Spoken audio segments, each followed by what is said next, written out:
നമസ്കാരം.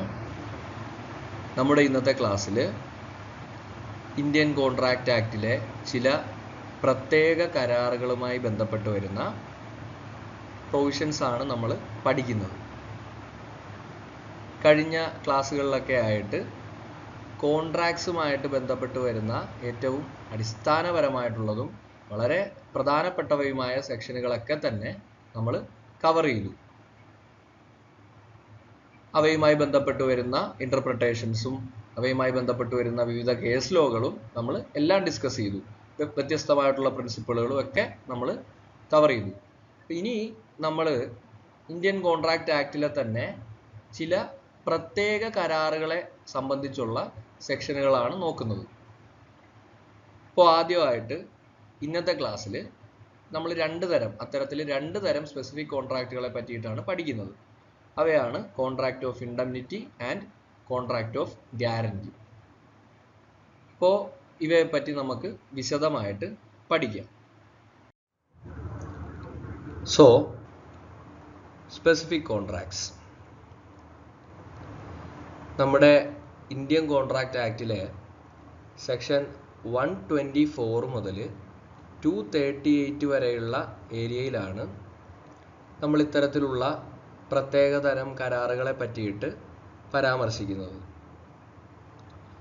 അപ്പോൾ അതിൽ നമ്മൾ 5 ഡിഫറെൻറ്റ് ടൈപ്സ് ഓഫ് സ്പെസിഫിക് കോൺട്രാക്ട്സിനെ പറ്റിയിട്ടാണ് പഠിക്കുന്നത്. അതിലാദ്യമായിട്ട് ചാപ്റ്റർ 8 സെക്ഷൻസ് 124 മുതൽ 147 വരെ കോൺട്രാക്ട്സ് ഓഫ് ഇൻഡംനിറ്റി ആൻഡ് ഗ്യാരണ്ടിയെ പറ്റിയിട്ടാണ് നമ്മൾ പഠിക്കുന്നത്. കോൺട്രാക്റ്റ് ഓഫ് ഇൻഡംനിറ്റി എന്ന് പറയുമ്പോൾ ഒരു കക്ഷി മറ്റൊരു വ്യക്തിക്ക് കൊടുക്കുന്ന ഒരു തരം വാഗ്ദാനമാണത്.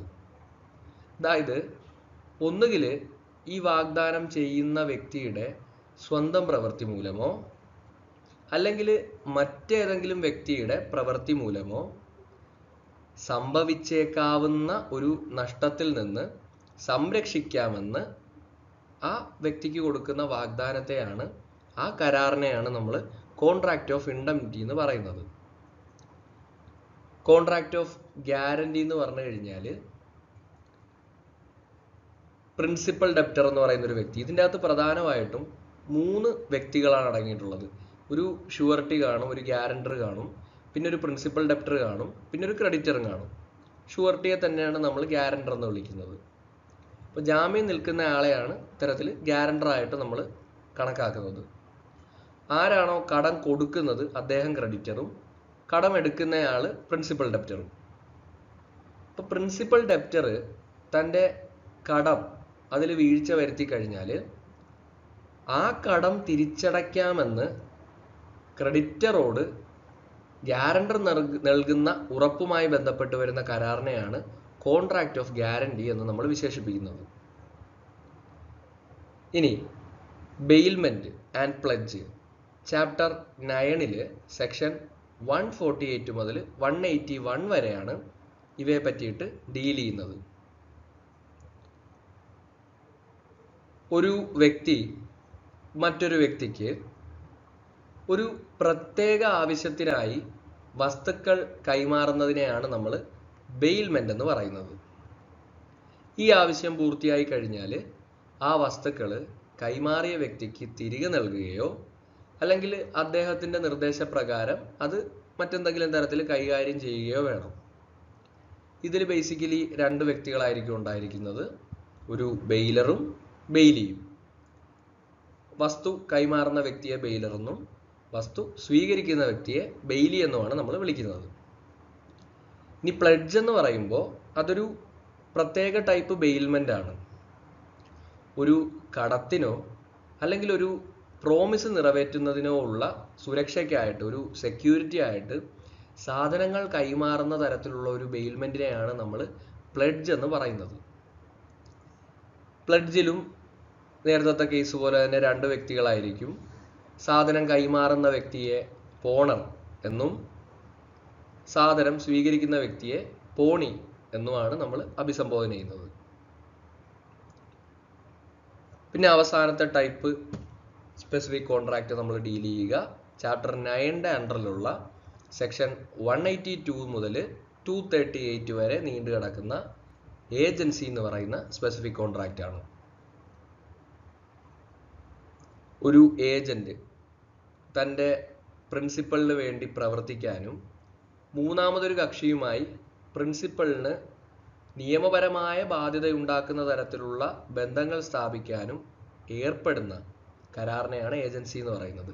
സിമ്പിളായിട്ട് പറഞ്ഞു കഴിഞ്ഞാൽ ഞാൻ ചെയ്യേണ്ട പ്രവൃത്തി മറ്റൊരാളിലേക്ക് ഞാൻ നിയമപരമായിട്ട് അല്ലെങ്കിൽ ഞങ്ങൾക്കിടയിലുള്ള ബന്ധം വെച്ചിട്ടും സാഹചര്യങ്ങൾ വെച്ചിട്ടും ഇംപ്ലൈ ചെയ്യത്തക്ക വിധത്തിൽ നിലകൊള്ളിക്കുന്ന അല്ലെങ്കിൽ നിലവിൽ കൊണ്ടുവരുന്ന ഒരു പ്രത്യേക തരം ഇടപാടിനെയാണ് ഏജൻസി എന്ന് പറയുന്നത്.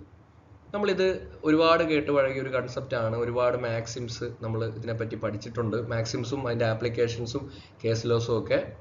അപ്പോൾ ഇനി നമ്മൾ ഇവ ഓരോന്നായിട്ട് വിശദമായിട്ട് നമുക്ക് പഠിക്കാം.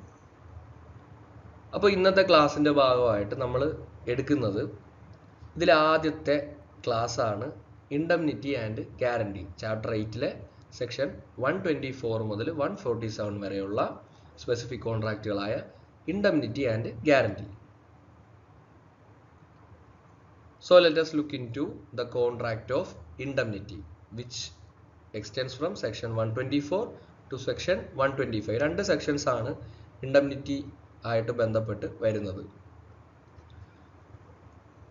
Indemnity means a security against or compensation for loss.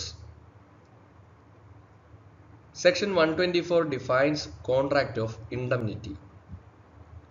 It is a contract by which one party promises to save the other from loss caused to him, one, by the conduct of the promiser himself, or two, by the conduct of any other person. There are two parties in a contract of indemnity. They are the indemnifier, that is the person who gives the indemnity, and indemnity holder, the person for whose protection the indemnity is given.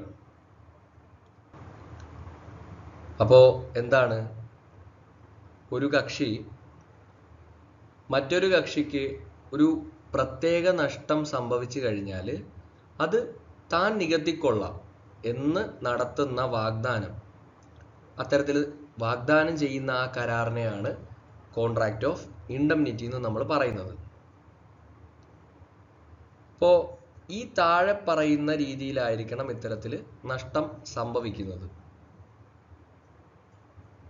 ഒന്നുകിൽ നഷ്ടം സംഭവിക്കുന്നത് നഷ്ടപരിഹാരം നൽകാമെന്ന് വാഗ്ദാനം ചെയ്യുന്ന ആളുടെ സ്വന്തം പ്രവൃത്തി കാരണമായിരിക്കണം, അല്ലെങ്കിൽ ഇത്തരത്തിൽ നഷ്ടം സംഭവിക്കുന്നത് കരാറിൽ ഉൾപ്പെടാത്ത ഒരു മൂന്നാം കക്ഷിയുടെ പ്രവൃത്തി കാരണമാണെങ്കിൽ കൂടിയും ഇയാൾ ഇത്തരത്തിൽ വാക്കാൽ അവരുടെ കരാർ ഓഫ് ഇൻഡംനിറ്റിയിൽ കടന്നിട്ടുണ്ടെങ്കിൽ അവിടെയും ഒരു കോൺട്രാക്റ്റ് ഓഫ് ഇൻഡംനിറ്റി, അല്ലെങ്കിൽ ഇത്തരത്തിൽ ഇൻഡംനിഫയറിന് ആ പ്രോമിസ് കൊടുക്കുന്ന വ്യക്തിക്ക് ഇൻഡംനിറ്റി ഹോൾഡർ ആരുടെ സംരക്ഷണത്തിന് വേണ്ടിയിട്ടാണോ ഇൻഡംനിറ്റി കൊടുത്തത് അദ്ദേഹത്തെ ഇൻഡംനിഫൈ ചെയ്യേണ്ട ഒരു ആവശ്യകത അവിടെ ഉയർന്നു വരും.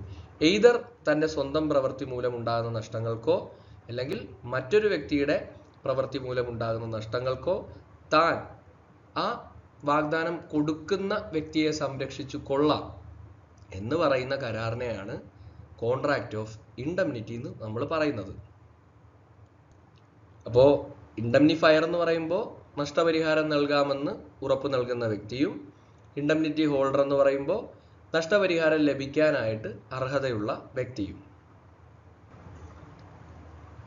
ഒരു ഉദാഹരണം പറയാനാണെങ്കിൽ, എ എന്ന് പറയുന്ന വ്യക്തി ഒരു പ്രിന്റിംഗ് പ്രസ് നടത്തുന്നു എന്ന് കരുതുക. ബി എന്ന് പറയുന്ന വ്യക്തി എയെ സമീപിച്ച് ഒരു പുസ്തകം അച്ചടിക്കാനായിട്ട് ആവശ്യപ്പെടുന്നു. ആ പുസ്തകത്തിൽ സി എന്ന് പറയുന്ന വ്യക്തിയെ അപകീർത്തിപ്പെടുത്തുന്ന തരത്തിലുള്ള ചില വിവരങ്ങൾ അടങ്ങിയിട്ടുണ്ടെന്ന് കരുതുക. ഇപ്പോൾ നിയമപരമായിട്ടുള്ള പ്രശ്നങ്ങൾ ഭയന്നിട്ട് എ ബിയോട് തനിക്ക് ഇത് പ്രിന്റ് ചെയ്യാനായിട്ട് ബുദ്ധിമുട്ടുണ്ട്, ഇനി പ്രിന്റ് ചെയ്തിട്ട് എന്തെങ്കിലും തരത്തിലുള്ള നിയമപരമായ നടപടികൾ നേരിടേണ്ടി വന്നു കഴിഞ്ഞാൽ താൻ അതിൻ്റെ ചെലവുകൾ മുഴുവൻ അതിൻ്റെ ബാധ്യസ്ഥത താൻ വഹിച്ചോണം എന്ന് പറഞ്ഞിട്ട് എ ബിയോട് പറയുകയാണ്. അപ്പോൾ ബി എയുമായിട്ട് അങ്ങനെ ഒരു കരാറിൽ ഏർപ്പെടുകയാണ്. ഇത് പ്രിന്റ് ചെയ്യുന്നത് മൂലം നിനക്ക് എന്ത് നിയമ നടപടിയിലൂടെ സി എടുക്കുന്ന നിയമ നടപടിയിലൂടെ നിനക്ക് എന്ത് നാശനഷ്ടം സംഭവിച്ചാലും എന്ത് നഷ്ടം സംഭവിച്ചു കഴിഞ്ഞാലും ഞാനത് നികത്തിക്കൊള്ളാം. അപ്പോൾ ഇവിടെ എക്കും ബിക്കും ഇടയിൽ വരുന്ന ഈ കരാറിനെയാണ് കോൺട്രാക്റ്റ് ഓഫ് ഇൻഡംനിറ്റി എന്ന് നമ്മൾ പറയുന്നത്. ഇവിടെ നഷ്ടപരിഹാരം നൽകാമെന്ന് ഉറപ്പ് നൽകുന്ന ബി ആണ് ഇൻഡംനിഫയർ. പബ്ലിഷ് ചെയ്ത് ആ മെറ്റീരിയലിനെ പബ്ലിഷ് ചെയ്യാം എന്ന് ഏൽക്കുന്ന വ്യക്തി, അതായത് എ, അദ്ദേഹത്തിൻ്റെ സംരക്ഷണത്തിന് വേണ്ടി അല്ലെങ്കിൽ അദ്ദേഹത്തിന് നഷ്ടപരിഹാരം ലഭിക്കാൻ അർഹതയുണ്ട് എന്നതുകൊണ്ട് അദ്ദേഹമാണ് ഇൻഡംനിറ്റി ഹോൾഡർ. കാരണം ബിയുടെ പ്രൊട്ടക്ഷന് വേണ്ടിയിട്ടാണല്ലോ എ ഇത്തരത്തിലൊരു വാഗ്ദാനം നൽകുന്നത്. അപ്പോൾ ബി ആണ്, എ ആണ്, പ്രിന്റിംഗ് പ്രസ്സിന് നടത്തുന്ന എ ആണ് ഇവിടെ ഇൻഡംനിറ്റി ഹോൾഡർ. കാരണം അയാൾക്കാണ് സംരക്ഷണം ലഭിക്കുന്നത്. സോ അതാണ് സെക്ഷൻ 124 പ്രകാരമുള്ള കോൺട്രാക്റ്റ് ഓഫ് ഇൻഡംനിറ്റിയുടെ നിർവചനം. ഇനി നമ്മൾ നോക്കുന്നത് ഇംഗ്ലീഷ് നിയമത്തിലും ഇന്ത്യൻ നിയമത്തിലുമുള്ള ഒരു പ്രധാനപ്പെട്ട വ്യത്യാസമാണ്. കോൺട്രാക്റ്റ് ഓഫ് ഇൻഡംനിറ്റി ആയിട്ട് ബന്ധപ്പെട്ട് വരുന്ന ഒരു പ്രധാനപ്പെട്ട വ്യത്യാസം. In India, contracts of insurance are covered under a contingent contract and not under a contract of indemnity. Under English law, every contract of insurance except life insurance is a contract of indemnity. വളരെ പ്രധാനപ്പെട്ട ഒരു point of distinction ആണ്, ഒരു ചോദ്യം വരാൻ സാധ്യതയുള്ള ഏരിയയാണ്. Contract of insurance എന്ത് തരം കരാറുകളാണ് എന്ന് പറഞ്ഞിട്ട് ഓപ്ഷൻസിൽ കണ്ടിൻജന്റ് കോൺട്രാക്റ്റ് കാണും, കോൺട്രാക്റ്റ് ഓഫ് ഇൻഡംനിറ്റി. കാരണം ഇൻഡംനിറ്റി നഷ്ടം നികത്താനുള്ള കരാറുകളാണല്ലോ. നിയമത്തിൽ ലൈഫ് ഇൻഷുറൻസ് അല്ലാത്ത ബാക്കി എല്ലാ തരത്തിലുള്ള ഇൻഷുറൻസ് കരാറുകളും എന്താണ്? കോൺട്രാക്റ്റ് ഓഫ് ഇൻഡംനിറ്റി ആണ്. അപ്പോൾ നമുക്ക് ഇത്തരത്തിൽ കൺഫ്യൂസിംഗ് ആയിട്ട് വരാവുന്ന ഒരു ഏരിയയാണ്. ഇന്ത്യൻ നിയമപ്രകാരം കോൺട്രാക്ട്സ് ഓഫ് ഇൻഷുറൻസ് എല്ലാം തന്നെ കണ്ടിൻജന്റ് കോൺട്രാക്റ്റുകളാണ്. അതിൻ്റെ കാരണം ഞാൻ വ്യക്തമാക്കാം. നമ്മൾ സെക്ഷൻ 124 പ്രകാരം കോൺട്രാക്റ്റ് ഓഫ് ഇൻഡംനിറ്റിയുടെ നിർവചനം നോക്കിക്കഴിഞ്ഞാൽ, ഒരു വ്യക്തിയുടെ പ്രവൃത്തി, അതായത് പ്രോമിസർ അദ്ദേഹത്തിൻ്റെ പ്രവൃത്തി മൂലമോ അല്ലെങ്കിൽ മറ്റേതെങ്കിലും വ്യക്തിയുടെ പ്രവൃത്തി മൂലമോ ഉണ്ടാകുന്ന നഷ്ടം നികത്താം എന്ന് പറയുന്ന കരാറുകളെയാണ് കോൺട്രാക്റ്റ് ഓഫ് ഇൻഡംനിറ്റി എന്ന് നമ്മൾ പറയുന്നത്. ഇവിടെ ഒരു പ്രശ്നം വരുന്നത് ഇൻഷുറൻസുമായിട്ട് ബന്ധപ്പെട്ട് നോക്കുമ്പോൾ, ഇപ്പോൾ പ്രകൃതി ദുരന്തങ്ങൾ അല്ലെങ്കിൽ ഒരു തീപിടുത്തം, വെള്ളപ്പൊക്കം അല്ലെങ്കിൽ ഭൂകമ്പം, ഇതെല്ലാം മൂലം ഉണ്ടാകുന്ന നഷ്ടങ്ങൾ ഈ നിർവചനത്തിൻ്റെ കീഴിൽ കൊണ്ടുവരാൻ നമുക്ക് സാധിക്കില്ല. കോൺട്രാക്റ്റ് ഓഫ് ഇൻഡംനിറ്റിയുടെ ഡെഫിനിഷന് കീഴിൽ കൊണ്ടുവരാൻ ഈ നിർവചനങ്ങളെ നമുക്ക് കൊണ്ടെത്തിക്കാനായിട്ട് സാധിക്കില്ല. എന്നാൽ ഇൻഷുറൻസ് കരാറുകൾ ഇത്തരം നഷ്ടങ്ങളും കവറേജ് ആക്കുന്നുണ്ടെന്നുള്ളൊരു വസ്തുത നമുക്കറിയാം. അപ്പോൾ അതുകൊണ്ട് എല്ലാ ഇൻഷുറൻസ് കരാറുകളെയും ഇൻഡംനിറ്റി കരാറുകളായി കണക്കാക്കാൻ കഴിയില്ല. ഇനി നിങ്ങൾ ബെയർ ആക്ട് എടുത്തു കഴിഞ്ഞാൽ സെക്ഷൻ 31 നമ്മൾ കണ്ടിൻജന്റ് കോൺട്രാക്റ്റിനെ പറ്റി പഠിച്ചതാണ്. എന്താണ് സെക്ഷൻ 31 പറയുന്നത്? A contingent contract is a contract to do or not to do something if some event collateral to such contract does or does not happen. അതായത് ഒരു കരാറിന് അനുബന്ധമായ കൊളാട്രലായ ഒരു പ്രത്യേക സംഭവം സംഭവിക്കുകയോ സംഭവിക്കാതിരിക്കുകയോ ചെയ്യുന്നതിനെ ആശ്രയിച്ച് ഒരു കാര്യം ചെയ്യാനോ ചെയ്യാതിരിക്കാനോ ഉള്ള കരാറാണ് കണ്ടിൻജന്റ് കോൺട്രാക്റ്റുകൾ. ഇവിടെ ഇൻഷുറൻസുമായിട്ടുള്ള ബന്ധം നോക്കുമ്പോൾ ഇൻഷുറൻസ് കരാറുകൾ ഈ നിർവചനത്തിന് തികച്ചും അനുയോജ്യമാണ്. ഇപ്പോൾ ഉദാഹരണത്തിന് ഒരു ഫയർ ഇൻഷുറൻസ് പോളിസിയിൽ തീപിടുത്തം എന്ന സംഭവം നടന്നാൽ മാത്രമേ ഇൻഷുറൻസ് കമ്പനിക്ക് ആ പ്രസ്തുത വ്യക്തിക്കോ അല്ലെങ്കിൽ ആ കമ്പനിക്കോ നഷ്ടപരിഹാരം നൽകാനുള്ള ബാധ്യത ഉണ്ടാകുന്നുള്ളൂ. ഈ തീപിടുത്തം കരാറിന് പുറമേയുള്ള ഒരു ആകസ്മിക സംഭവമാണ്. ഇത് കൃത്യമായിട്ട് കണ്ടിൻജന്റ് ആയിട്ട് വരുന്ന ഒരു ഫാക്ടറാണ് തീപിടുത്തം എന്ന് പറയുന്നത്. അതും ഈ ഒരു ഇൻഷുറൻസ് തുക നൽകാം എന്നുള്ളതിന് കൊളാട്രൽ ആയിട്ട് നടക്കുന്ന, അനുബന്ധമായിട്ട് നടക്കുന്ന ഇവന്റ് ആണ് ഈ ഒരു പർട്ടിക്കുലർ തീപിടുത്തം. അപ്പോൾ കോൺട്രാക്ട് ഓഫ് ഇൻഡംനിറ്റിയുടെ പോരായ്മ എന്ന് പറയുന്നത്, അല്ലെങ്കിൽ ആ ഡെഫിനിഷന്റെ പോരായ്മ, സെക്ഷൻ 124ന്റെ പോരായ്മ എന്ന് പറയുന്നത് വ്യക്തികളുടെ ആക്ടിനെ അനുസരിച്ചാണ് അത് നിർവചിക്കപ്പെടുന്നത്. എന്നാൽ കണ്ടിൻജന്റ് കോൺട്രാക്റ്റുകളിൽ contract contingent upon the happening or not happening of a particular event. അപ്പോൾ അതുകൊണ്ട് തന്നെ ഇൻഷുറൻസ് പോളിസികളെ ഇത്തരത്തിൽ ഇന്ത്യയിൽ ഇന്ത്യൻ കോൺട്രാക്ട് ആക്ട് പ്രകാരം നമുക്ക് കൃത്യമായിട്ട് സെക്ഷൻ 31ന് കീഴിലുള്ള കണ്ടിൻജന്റ് കോൺട്രാക്റ്റുകളുടെ അണ്ടറിൽ കൊണ്ടുവന്ന് ബന്ധപ്പെടുത്താനായിട്ട് സാധിക്കുന്നുണ്ട്. ആ ഡിഫറൻസ് നിങ്ങൾക്ക് കൃത്യമായിട്ട് മനസ്സിലായി കാണുമെന്ന് ഞാൻ വിശ്വസിക്കുന്നു. ഡൗട്ട് ഉള്ളവർ ചോദിച്ചാൽ മതി. അപ്പോൾ അത് ഒന്നാമത്തെ പോളിസി. ഇനി ലൈഫ് ഇൻഷുറൻസ് പോളിസിയുടെ കാര്യം എടുത്തു, ഇന്ത്യയിലെ കാര്യം. ഇത്തരത്തിലെ ലൈഫ് ഇൻഷുറൻസ് പോളിസികളും ഒരു കാരണവശാലും കോൺട്രാക്ട് ഓഫ് ഇൻഡംനിറ്റി ആയിട്ട് കണക്കാക്കാൻ പറ്റില്ല. മനുഷ്യജീവന്റെ വില നമുക്ക് പണത്തിൽ അളക്കാനോ കണക്കാക്കാനോ സാധിക്കില്ല. ഇൻഷുറൻസ് പോളിസിയിൽ പറഞ്ഞിട്ടുള്ള ഒരു നിശ്ചിത തുകയാണ്, ഒരു അഷേർഡ് സമ്മാണ്, ഒരു എമൗണ്ട് ആണ് ഇൻഷുറൻസ് കമ്പനി മരണശേഷം നൽകുന്നത്. ഇത് യഥാർത്ഥ നഷ്ടം നികത്തുന്ന അല്ലെങ്കിൽ നികത്തുവാൻ വേണ്ടി അല്ലെങ്കിൽ ആ ഒരു ഉദ്ദേശത്തോടു കൂടിയല്ല, മറിച്ച് ഒരു നിശ്ചിത തുക ഇന്ന ഒരു ഇവന്റ് നടക്കുമ്പോൾ നിങ്ങൾക്ക് നൽകാം എന്നുള്ള ഒരു ഉറപ്പിന്റെ ഭാഗം മാത്രമായിട്ടാണ്. അതുകൊണ്ട് ഇതൊരു അഷുറൻസ് അല്ലെങ്കിൽ അത്തരത്തിൽ കൊടുക്കുന്ന ആ ഒരു ഉറപ്പിനെ, അതിനെ നമ്മൾ കണ്ടിൻജന്റ് കോൺട്രാക്റ്റ് ആയിട്ട് തന്നെയാണ് അവിടെയും കണക്കാക്കുന്നത്. അപ്പോൾ ഇന്ത്യൻ നിയമം ഈ പോയിന്റിൽ നിങ്ങൾക്ക് ക്ലിയർ ആയി കാണുമല്ലോ. അപ്പോൾ ഇൻഷുറൻസ് കരാറുകൾ ഒന്നും തന്നെ ഇന്ത്യൻ നിയമപ്രകാരം കോൺട്രാക്ട് ഓഫ് ഇൻഡംനിറ്റി അല്ല, കണ്ടിൻജന്റ് കോൺട്രാക്റ്റുകളുടെ അണ്ടറിലാണ് അവ വരുന്നത്. ഇനി ഇംഗ്ലീഷ് നിയമത്തിലേക്ക് കടക്കാം. Every contract of insurance except life insurance is A contract of indemnity. അപ്പോൾ ജീവിത ഇൻഷുറൻസ് ഒഴികെ എല്ലാ ഇൻഷുറൻസ് കരാറുകളും ഇംഗ്ലീഷ് നിയമപ്രകാരം കോൺട്രാക്ട് ഓഫ് ഇൻഡംനിറ്റിയുടെ അണ്ടറിലാണ് പരിഗണിക്കുന്നത്. ഇതിന്റെ ഒരു റീസൺ എന്ന് പറയുന്നത്, ഇംഗ്ലീഷ് നിയമത്തിന്റെ കീഴിൽ ഇൻഡംനിറ്റിയുടെ നിർവചനം ഇന്ത്യൻ നിയമത്തെ അപേക്ഷിച്ച് കുറെ കൂടി വിശാലമാണ്. മനുഷ്യന്റെ പ്രവൃത്തികൾ മൂലമുള്ള നഷ്ടം മാത്രമല്ല, പ്രകൃതി ദുരന്തങ്ങൾ, അപകടങ്ങൾ തുടങ്ങിയ എന്താ പറയണ്ടേ ഇവന്റ്സ് മൂലമുണ്ടാകുന്ന നഷ്ടങ്ങളും ഇൻഡംനിറ്റിയുടെ പരിധിയിൽ അവിടെ കൊണ്ടുവരുന്നുണ്ടായിരിക്കണം. അപ്പോൾ അതുകൊണ്ടാണ് ആ വിശാലമായിട്ടുള്ള ഡെഫിനിഷൻ ഉള്ളപ്പോൾ ഇത്തരത്തിൽ അതിനെ കൂടി കവർ ചെയ്യാൻ പറ്റുന്നത് കൊണ്ടാവണം അവിടെ ലൈഫ് ഇൻഷുറൻസ് ഒഴികെയുള്ള ബാക്കി എല്ലാ ഇൻഷുറൻസ് കരാറുകളും കോൺട്രാക്ട് ഓഫ് ഇൻഡംനിറ്റിയുടെ അണ്ടറിലാണ്. ഇന്ത്യൻ പൊസിഷൻ ഡിഫറൻ്റ് ആണ്.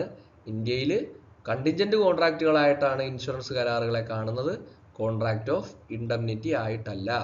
ആ ഡിസ്റ്റിങ്ഷൻ പഠിച്ചു വെക്കുക, മനസ്സിലാക്കി വെക്കുക. അപ്പോൾ ചുരുക്കത്തിൽ നിയമപരമായ നിർവചനത്തിലെ വ്യത്യാസമാണ് ഇന്ത്യയും ഇംഗ്ലണ്ടും തമ്മിൽ ഇൻഷുറൻസ് കരാറുകളെ കാണുന്ന രീതിയിലെ പ്രധാനമായിട്ട് നമുക്ക് കാണാൻ സാധിക്കുന്ന ഡിഫറൻസ്. ഇന്ത്യൻ നിയമം കുറച്ചുകൂടി കർശനമായ നിർവചനം ഇൻഡംനിറ്റിക്ക് നൽകുന്നത് കൊണ്ട് തന്നെ നമുക്ക് കണ്ടിൻജന്റ് കോൺട്രാക്റ്റുകളായിട്ടാണ് കുറച്ചുകൂടി ഇൻഷുറൻസ് കരാറുകളെ ബന്ധപ്പെടുത്താൻ സാധിക്കുന്നത്. അതേസമയം ഇംഗ്ലീഷ് നിയമം കൂടുതൽ വിശാലമായ വ്യാഖ്യാനം നൽകുന്നത് കൊണ്ട് തന്നെ അവിടെ കോൺട്രാക്ട്സ് ഓഫ് ഇൻഷുറൻസ് അല്ലെങ്കിൽ ലൈഫ് ഇൻഷുറൻസ് ഒഴികെയുള്ള മറ്റ് ഇൻഷുറൻസ് കരാറുകളെ കോൺട്രാക്ട് ഓഫ് ഇൻഡംനിറ്റി ആയിട്ട് കണക്കാക്കാൻ സാധിക്കുന്നുണ്ട്. ഇനി എന്തെല്ലാമാണ് ഒരു കോൺട്രാക്ട് ഓഫ് ഇൻഡംനിറ്റി? അതിൽ ഇൻഡംനിറ്റി ഹോൾഡർക്ക് ലഭിക്കുന്ന അവകാശങ്ങൾ, ഇതിനെപ്പറ്റി പ്രതിപാദിക്കുന്ന സെക്ഷനാണ് section 125, rights of an indemnity holder. Section 125 provides for certain rights of indemnity holder. Indemnity holder acting within the scope of his authority is entitled to recover from the promisor 1. all damages which he may be compelled to pay in any suit in respect of any matter to which the promise to indemnify applies. അപ്പോൾ ഒരു contract of ഇൻഡംനിറ്റിയിൽ indemnity ഹോൾഡർക്ക് ആ promisor, ആ കരാറ് നൽകിയ ഇൻഡംനിഫയറിൻ്റെ ആ വ്യക്തിയുടെ അദ്ദേഹം പറയുന്ന അധികാരപരിധിയിൽ നിന്നുകൊണ്ട്, acting within the scope of his authority, അപ്പോൾ ആ പരിധിയിൽ നിന്നുകൊണ്ട് ചെയ്യുന്ന താഴെ പറയുന്ന കേസുകളിലാണ് എന്ത് ഡാമേജസ് കിട്ടുന്നത്, അല്ലെങ്കിൽ തുകകൾ തിരികെ ആവശ്യപ്പെടാനായിട്ട് സാധിക്കുന്നത്. അതിൽ ഒന്നാമത്തതിൽ ഒരു നിയമപരമായ കേസിൽ ഇൻഡംനിറ്റി ഹോൾഡർക്ക് നഷ്ടപരിഹാരമായി നൽകാൻ കോടതി നിർബന്ധിക്കുന്ന എല്ലാ തുകയും ഇൻഡംനിഫയറിൽ നിന്ന് തിരികെ ആവശ്യപ്പെടാനായിട്ട് അദ്ദേഹത്തിന് സാധിക്കും. അപ്പം നഷ്ടപരിഹാരമായി നൽകേണ്ടി വരുന്ന എല്ലാ തുകയും, എല്ലാ ഡാമേജസും. ഇനി രണ്ടെന്താണ്?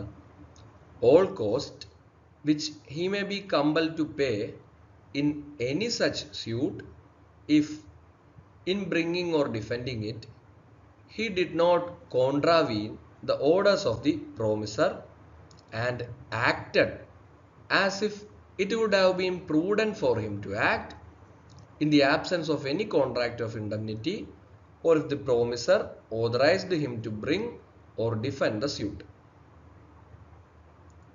അതായത് ലീഗൽ കോസ്റ്റുകൾ, കേസിൻ്റെ ലീഗൽ കോസ്റ്റുകൾ.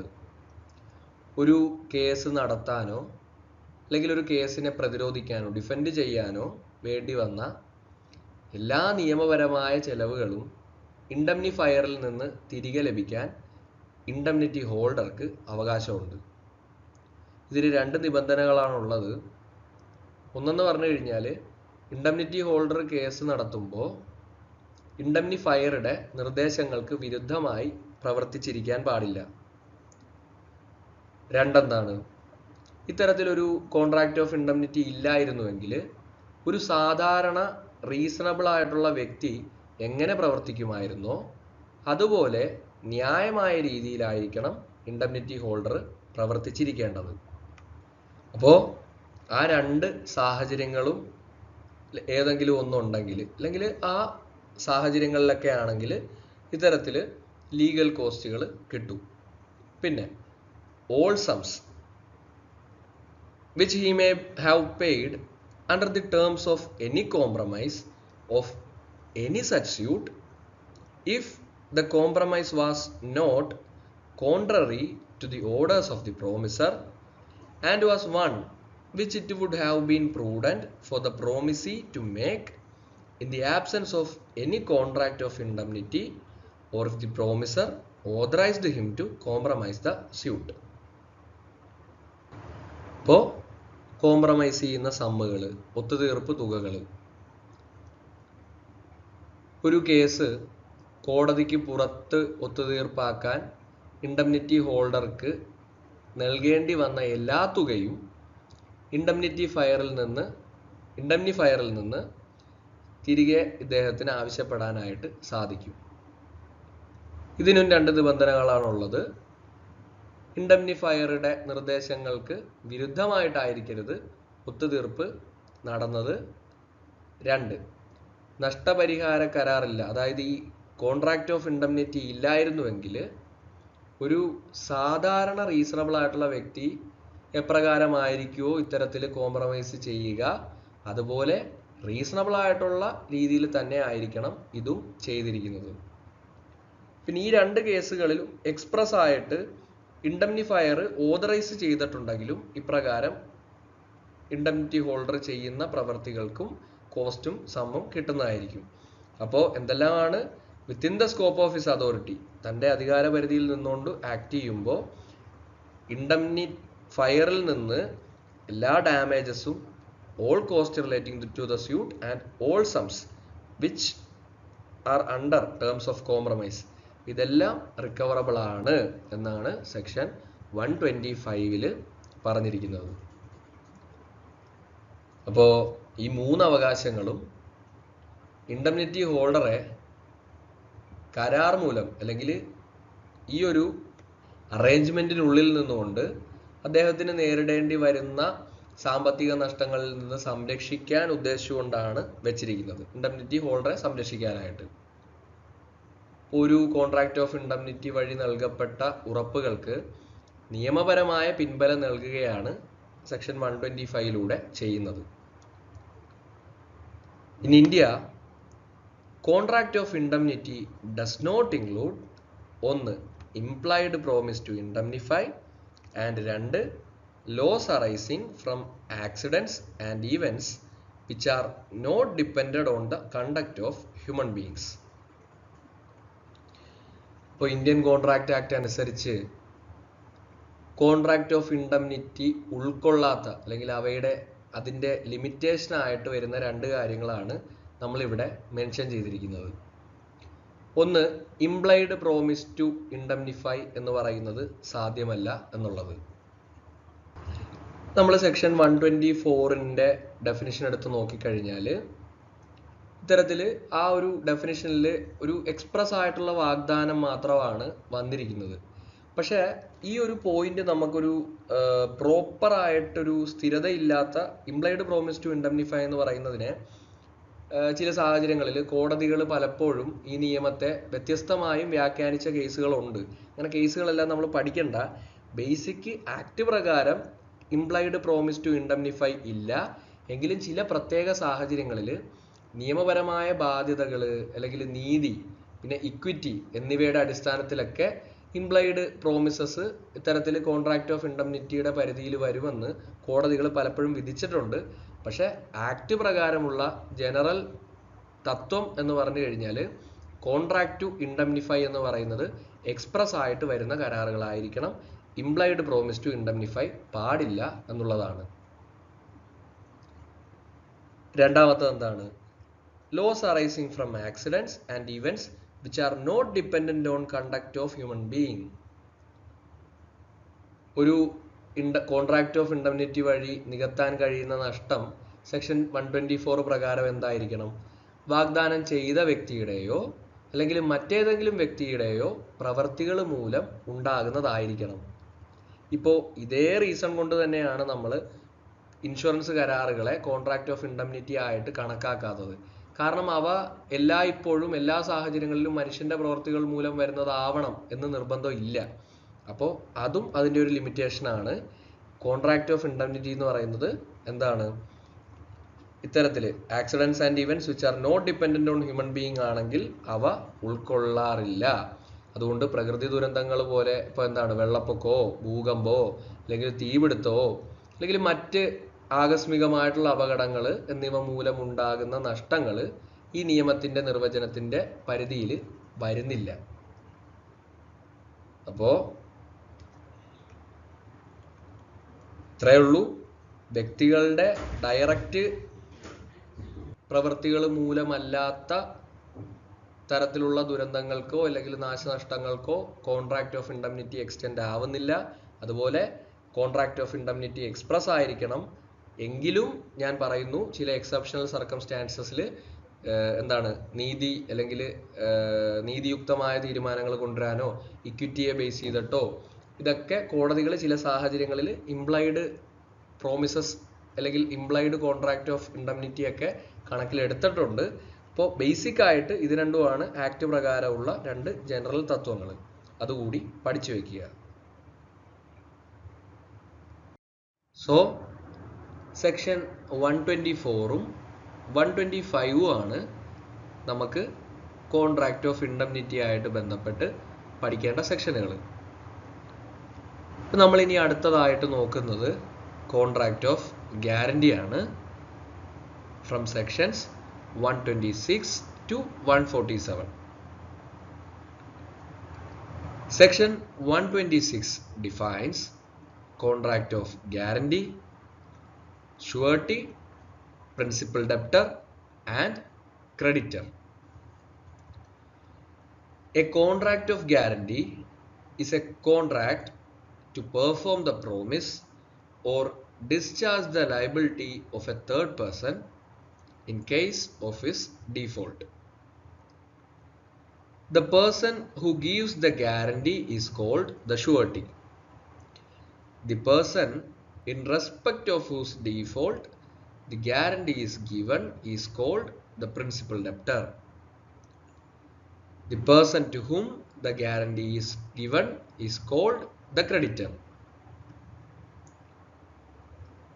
അപ്പോൾ അതായത് ഇന്ത്യൻ കോൺട്രാക്ട് ആക്ടിൻ്റെ സെക്ഷൻ 126 ഗ്യാരണ്ടി കരാർ എന്താണെന്ന് നിർവചിച്ചിരിക്കുന്നത്. ഇതിനു പുറമെ ആ സെക്ഷനിൽ ഷുവർട്ടി, പ്രിൻസിപ്പൽ ഡെപ്റ്റർ, ക്രെഡിറ്റർ തുടങ്ങിയ ടേംസ് കൂടി പറയുന്നുണ്ട്. ഒരു ജാമ്യ കരാർ അഥവാ ഒരു കോൺട്രാക്ട് ഓഫ് ഗ്യാരണ്ടി എന്ന് പറയുന്നത് പ്രധാനമായിട്ടും ഒരു മൂന്നാമത്തെ വ്യക്തിയുടെ കടം അല്ലെങ്കിൽ അദ്ദേഹം കൊടുക്കുന്ന വാഗ്ദാനം, അതും അല്ലെങ്കിൽ നിയമപരമായിട്ടുള്ള ബാധ്യതകൾ അല്ലെങ്കിൽ എന്തെങ്കിലും ബാധ്യതകൾ, ഇവ നിറവേറ്റുന്നതിൽ നിന്ന് അദ്ദേഹം പരാജയപ്പെട്ട് കഴിഞ്ഞാൽ അത് ഏറ്റെടുത്ത് നിറവേറ്റാമെന്ന് ഉറപ്പ് നൽകുന്നതിനെയാണ് നമ്മൾ കോൺട്രാക്ട് ഓഫ് ഗ്യാരണ്ടി എന്ന് പറയുന്നത്. മറ്റൊരു വ്യക്തി അത്തരത്തിൽ ഉറപ്പ് നൽകുമ്പോൾ അപ്പോൾ ഈ കരാറ് വാക്കാലുള്ളതോ എഴുതപ്പെട്ടതോ ആവാം. A guarantee may B either oral or written. ഇവിടെ കരാറുമായിട്ട് ബന്ധപ്പെട്ട് വരുന്ന 3 പാർട്ടീസ് ആണുള്ളത്. ജാമ്യം നിൽക്കുന്ന വ്യക്തിയെയാണ് നമ്മൾ ഷുവർട്ടി അഥവാ ഗ്യാരണ്ടർ എന്ന് പറയുന്നത്. പ്രധാന കടക്കാരൻ തൻ്റെ ബാധ്യതയിൽ വീഴ്ച വരുത്തി കഴിഞ്ഞാൽ അത് ഏറ്റെടുത്ത് നിറവേറ്റാമെന്ന് ഇദ്ദേഹം കടം നൽകിയ വ്യക്തിക്ക് ഉറപ്പ് നൽകുന്നു. അപ്പോൾ അദ്ദേഹത്തെയാണ് നമ്മൾ ഷുവർട്ടി എന്ന് വിളിക്കുന്നത്. പിന്നുള്ളത് രണ്ടാമത്തത് പ്രിൻസിപ്പൽ ഡെപ്റ്റർ.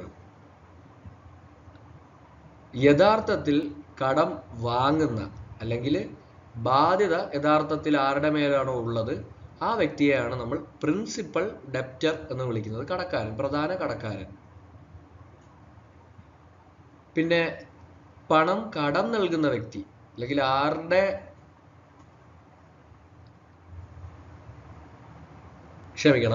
അല്ലെങ്കിൽ ആർക്ക് വേണ്ടിയിട്ടാണോ ഇത്തരത്തിൽ പ്രിൻസിപ്പൽ ഡെപ്റ്റർ കടപ്പെട്ടിരിക്കുന്നത് ആ വ്യക്തിയെയാണ് നമ്മൾ ക്രെഡിറ്റർ എന്ന് പറയുന്നത്. പണം കടം നൽകുന്ന വ്യക്തിയെന്ന് നമുക്ക് സിമ്പിളായിട്ട് പറയാം. ഷുവർട്ടിയുടെ ഉറപ്പ് ലഭിക്കുന്നതും ഇദ്ദേഹത്തിനാണ്. ഇപ്പോൾ ഒരു ഉദാഹരണം പറയാനാണെങ്കിൽ എ എന്ന് പറയുന്ന വ്യക്തി ബി എന്ന വ്യക്തിയിൽ നിന്ന് 1000 രൂപ കടം വാങ്ങാനായിട്ട് ആഗ്രഹിക്കുന്നു.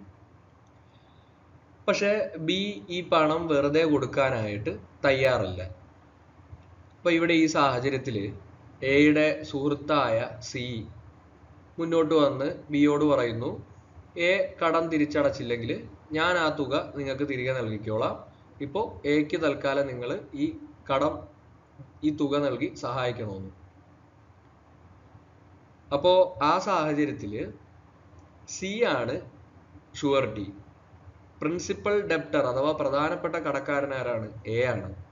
ബി ആണ് ക്രെഡിറ്റർ, കടം നൽകുന്നയാൾ. ഇവിടെ എ പണം തിരിച്ചടച്ചില്ലെങ്കിൽ മാത്രമേ സിയുടെ ബാധ്യത നിലവിൽ വരുന്നുള്ളൂ. ഇപ്പോൾ ജാമ്യ കരാറുകൾ സാധാരണയായി ബാങ്കുകളിൽ നിന്നും അല്ലെങ്കിൽ മറ്റ് ധനകാര്യ സ്ഥാപനങ്ങളിൽ നിന്നും നമ്മൾ ലോണുകൾ എടുക്കുമ്പോഴോ അല്ലെങ്കിൽ സാധനങ്ങൾ കടമായി വാങ്ങുമ്പോഴോ ഒക്കെയാണ് ഉണ്ടാകാറ്. അതാണ് contract of guarantee. So the parties in a contract of guarantee are the surety, principal debtor and the creditor. Contracts between the parties are as between the principal debtor and the creditor, main contract which is express. As between the surety and the creditor, contract of guarantee which is also express. As between surety and principal debtor, implied contract under section 145. അപ്പോൾ ഇവിടെ basically 3 തരം കരാറുകളാണ് ഈ വ്യക്തികൾക്കിടയിൽ വരുന്നത്. അതിൽ ആദ്യമായിട്ട് principal ഡെപ്റ്റർക്കും ക്രെഡിറ്റർക്കും ഇടയിലുള്ള കരാറ്. അതെപ്പോഴും പ്രധാനപ്പെട്ട കരാറാണ്, മെയിൻ കോൺട്രാക്റ്റ് ആണ്. ഒരു ജാമ്യ കരാറിലെ ഏറ്റവും പ്രധാനപ്പെട്ടതും ആദ്യത്തേതുമായ കരാറിനാണ് നമ്മൾ ഈ മെയിൻ കോൺട്രാക്ട് അല്ലെങ്കിൽ എക്സ്പ്രസ് കോൺട്രാക്ട് ആയിട്ട് പ്രിൻസിപ്പൽ ഡെപ്റ്ററുടെയും ക്രെഡിറ്ററുടെയും ഇടയ്ക്ക് കണക്കാക്കുന്നത്. കടം വാങ്ങുന്ന വ്യക്തി ആ പണം കടം നൽകുന്ന വ്യക്തിയിൽ നിന്ന് ഒരു നിശ്ചിത തുക വാങ്ങുന്നതിനെ കുറിച്ചുള്ള വ്യക്തമായ എക്സ്പ്രസ് ആയിട്ടുള്ള ഒരു കരാറായിരിക്കും ഇത്. ഈ കരാറിലാണ് കടത്തിന്റെ നിബന്ധനകളും വ്യവസ്ഥകളും ഒക്കെ വ്യക്തമായിട്ട് രേഖപ്പെടുത്തുക. ഇപ്പോ ഉദാഹരണം പറയുകയാണെങ്കിൽ എ എന്ന് പറയുന്ന വ്യക്തി ബാങ്കിൽ നിന്നൊരു ലോൺ എടുക്കുന്നതിന് ബാങ്കുമായി ഉണ്ടാക്കുന്ന ലോൺ അഗ്രിമെന്റ്, അതൊരു പ്രധാനപ്പെട്ട കരാറാണ്, പ്രധാന എഗ്രിമെന്റ് ആണ്, മെയിൻ കോൺട്രാക്റ്റ് ആണ്. 2 ഷുവർട്ടിയും ക്രെഡിറ്ററും തമ്മിലുള്ള കരാർ, അതായത് ജാമ്യ കരാർ, കോൺട്രാക്ട് ഓഫ് ഗ്യാരണ്ടി. അപ്പോൾ ഇതാണ്, ഈ പോയിന്റിലാണ് നമ്മുടെ യഥാർത്ഥ കോൺട്രാക്ട് ഓഫ് ഗ്യാരണ്ടി അഥവാ ജാമ്യ കരാർ വരുന്നത്.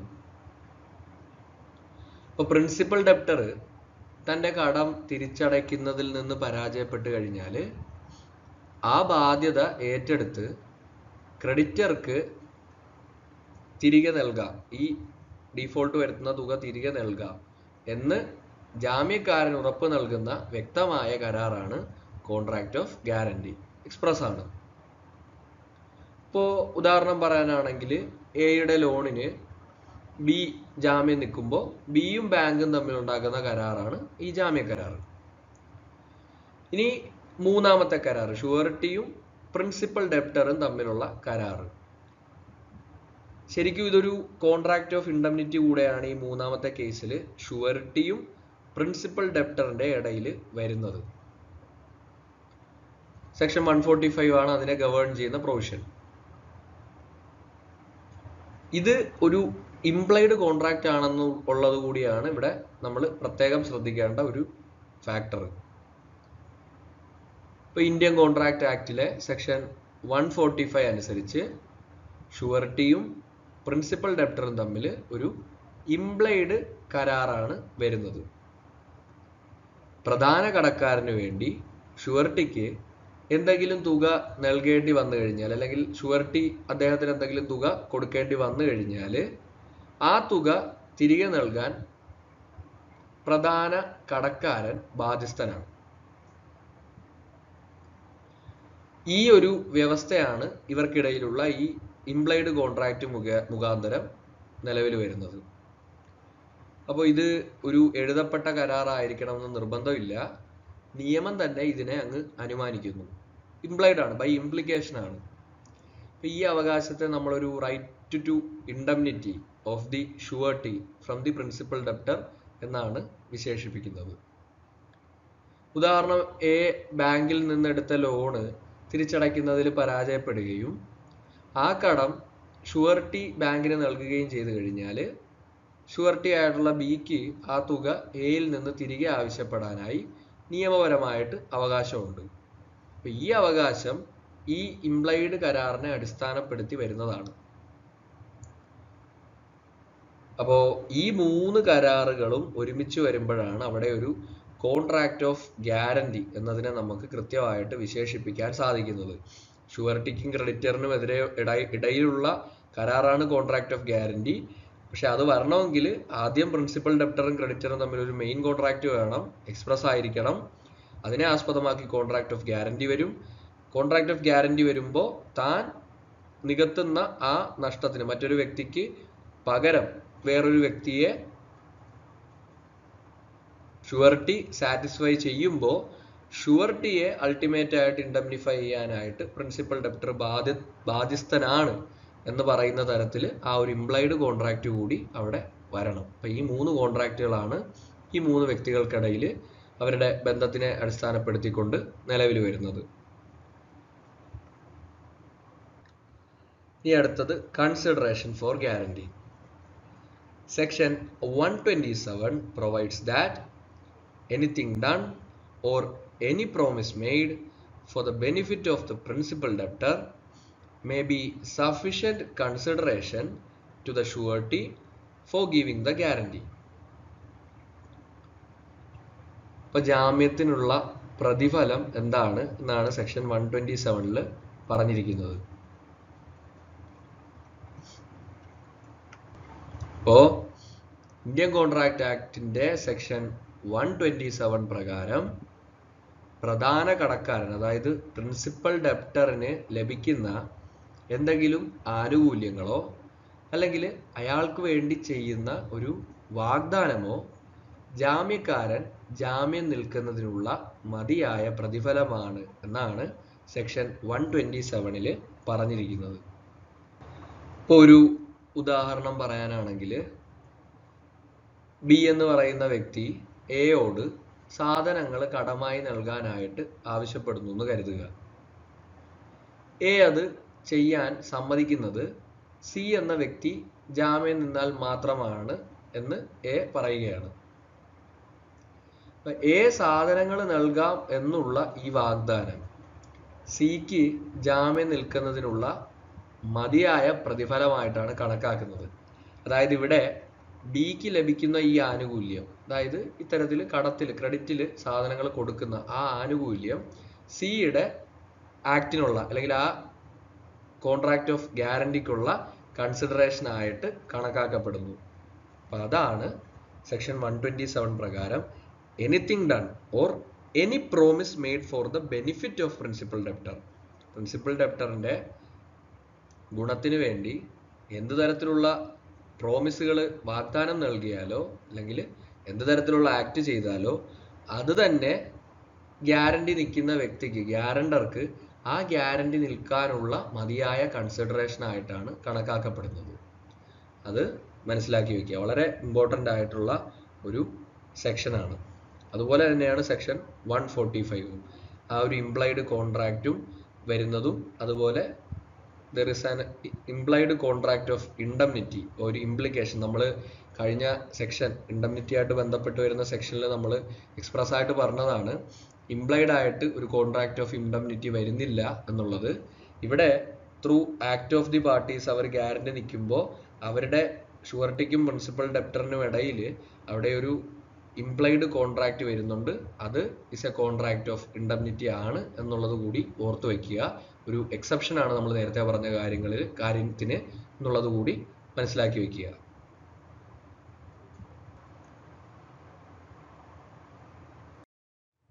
അപ്പോൾ നമ്മളിവിടെ ഡിസ്കസ് ചെയ്ത എക്സാമ്പിൾ ആണ് ഇവിടെ കൊടുത്തിരിക്കുന്നത്.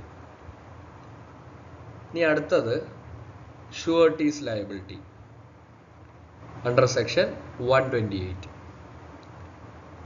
Surety's liability is coextensive with that of the principal debtor unless it is otherwise provided by the contract. The creditor can sue either the surety or the principal debtor or both of them. അതായത് കരാറിൽ മറ്റൊരു തരത്തിൽ പരാമർശിച്ചിട്ടില്ലാത്ത പക്ഷം, അതായത് express ആയിട്ട് മറ്റൊരു വിധത്തിൽ കരാറിൽ പറഞ്ഞിട്ടില്ലെങ്കിൽ ഇന്ത്യൻ കോൺട്രാക്ട് ആക്ടിന്റെ സെക്ഷൻ 128 അനുസരിച്ച് ഒരു ജാമ്യക്കാരന്റെ ബാധ്യത പ്രധാന കടക്കാരന്റെ ബാധ്യതയ്ക്ക് തുല്യമാണ്. ഇതെപ്പോഴും ബാധകമാണ്. അതായത് പ്രിൻസിപ്പൽ ഡെപ്റ്ററിന്റെ ബാധ്യതയ്ക്ക് തുല്യമാണ് ഷുവർട്ടിയുടെയും ബാധ്യത. പ്രധാന കടക്കാരൻ എത്ര തുകയാണോ കടപ്പെട്ടിരിക്കുന്നത് അത്രയും തുക നൽകാനായിട്ട് ജാമ്യക്കാരനും ബാധ്യസ്ഥനാണ്. ക്രെഡിറ്റർക്ക് വേണമെങ്കിൽ പ്രധാന കടക്കാരനെതിരെയോ അല്ലെങ്കിൽ ജാമ്യക്കാരനെതിരെയോ കേസ് കൊടുക്കുകയോ അല്ലെങ്കിൽ ഇവർക്ക് രണ്ടുപേർക്കുമെതിരെ ഒരുമിച്ച് കേസ് കൊടുക്കുകയോ ഒക്കെ ചെയ്യാം. ഇവിടെ പ്രധാന കടക്കാരിൽ നിന്ന് തുക ഈടാക്കാൻ ശ്രമിച്ചതിന് ശേഷം മാത്രമേ ജാമ്യക്കാരനെ സമീപിക്കാൻ പാടുള്ളൂ എന്ന് നിയമത്തിൽ എവിടെയും പറയുന്നില്ല. മറിച്ചാണ് സെക്ഷൻ 128 പറഞ്ഞിരിക്കുന്നത്. എന്താണ്? ഷുവർട്ടിയുടെ ലയബിലിറ്റി പ്രിൻസിപ്പൽ ഡെപ്റ്ററിന്റെ ലയബിലിറ്റിക്ക് കോ എക്സ്റ്റെൻസീവ് ആണ്. അപ്പോൾ വേണമെങ്കിൽ ആദ്യത്തെ ഘട്ടത്തിൽ തന്നെ ക്രെഡിറ്റർക്ക് ഷുവർട്ടിക്കെതിരെ വേണമെങ്കിലും നിയമ നടപടികൾ സ്വീകരിക്കാൻ സാധിക്കുന്നതാണ് സെക്ഷൻ 128 പ്രകാരം. അപ്പോൾ ഇനി ആർക്കെങ്കിലും പോയി ആർക്കെങ്കിലും ഒക്കെ ജാമ്യം നിൽക്കാനായിട്ട് ഉദ്ദേശം ഉണ്ടെങ്കിൽ ഈ സെക്ഷൻ 128 ഒന്ന് മനസ്സിൽ വെച്ചേക്കുക. അപ്പൊ അതാണ് ഷുവർട്ടീസ് ലയബിലിറ്റി. അടുത്തത് continuing guarantee under section 129. A guarantee which extends to a series of transactions is called a continuing guarantee. For example, A, in consideration that B will employ C in collecting the rent of B's zamindari, promises B to be responsible to the amount of rupees 5,000 for the due collection and payment by C of those rents. This is a continuing guarantee. ഇപ്പോൾ Indian contract ആക്ടിന്റെ section 129 തുടർച്ചയായ ജാമ്യത്തെയാണ്, continuing ഗ്യാരണ്ടിയെയാണ് നിർവചിക്കുന്നത്.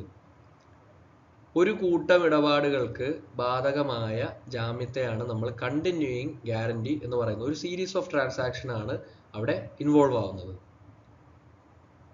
ഇപ്പോൾ ഇത്തരം ജാമ്യം continuing guarantee കൊടുക്കുമ്പോൾ അത് ആ സീരീസിൽ വരുന്ന എല്ലാ ഇടപാടുകൾക്കും ഒരുമിച്ചാണ് സംരക്ഷണം നൽകുന്നത്.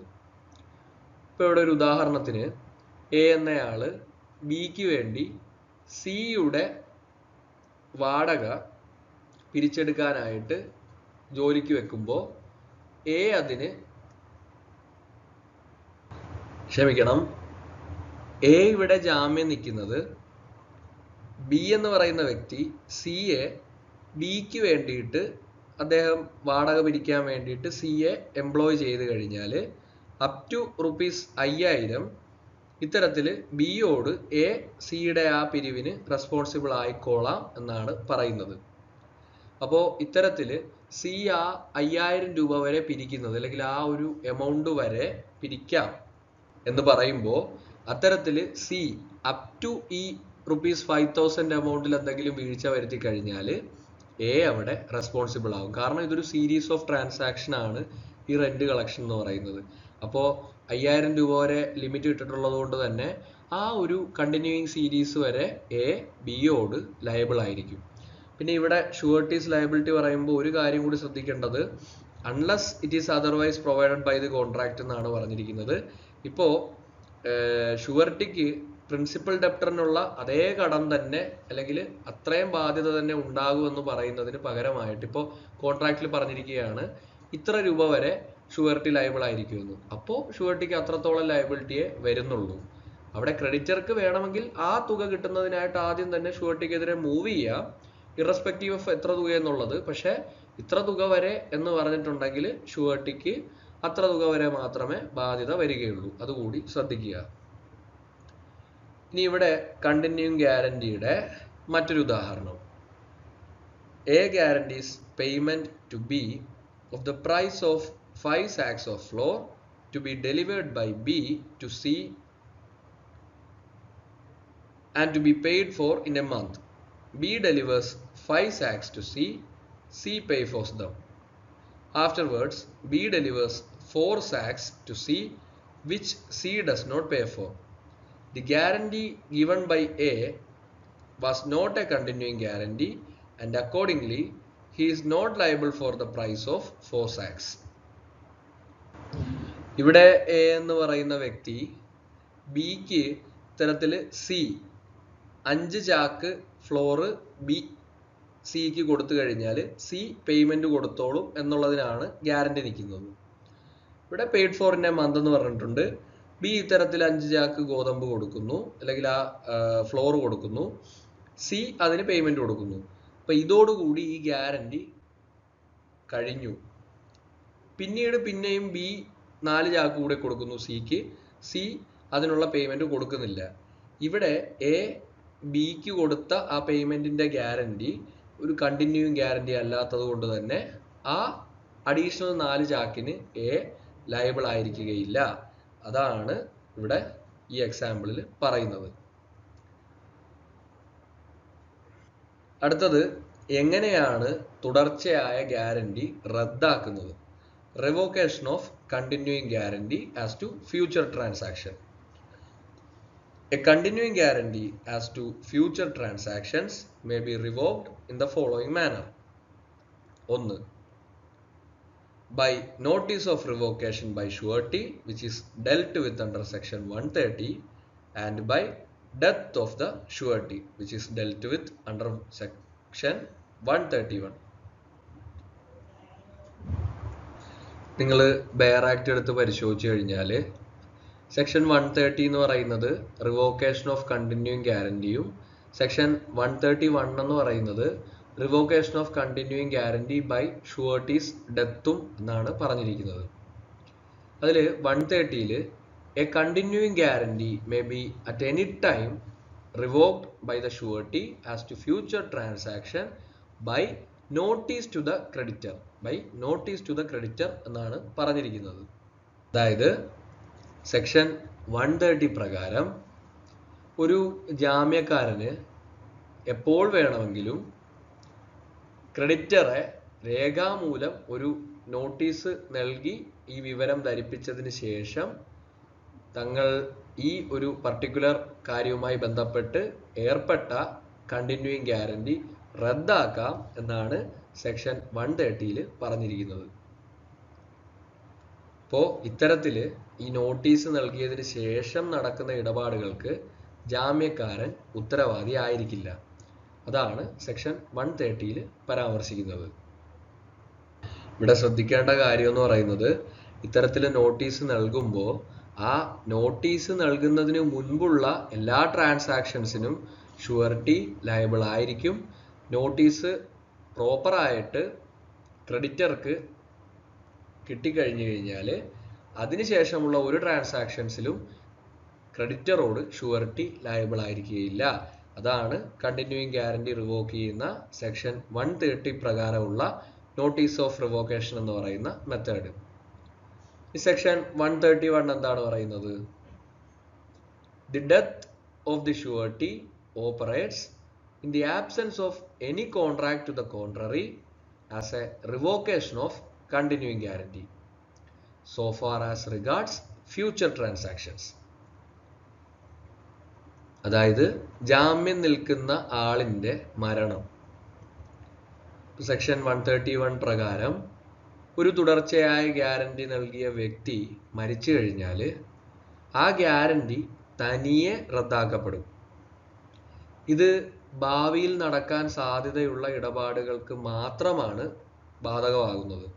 മരണത്തിന് മുൻപ് നടന്ന എല്ലാ ഇടപാടുകൾക്കും ജാമ്യക്കാരൻ്റെ പ്രോപ്പർട്ടി അല്ലെങ്കിൽ അദ്ദേഹത്തിൻ്റെ ആ ഒരു ഇൻട്രസ്റ്റ് ഇൻ ഹിസ് പ്രോപ്പർട്ടി അത് ഇത്തരത്തിൽ ലയബിൾ ആയിരിക്കും.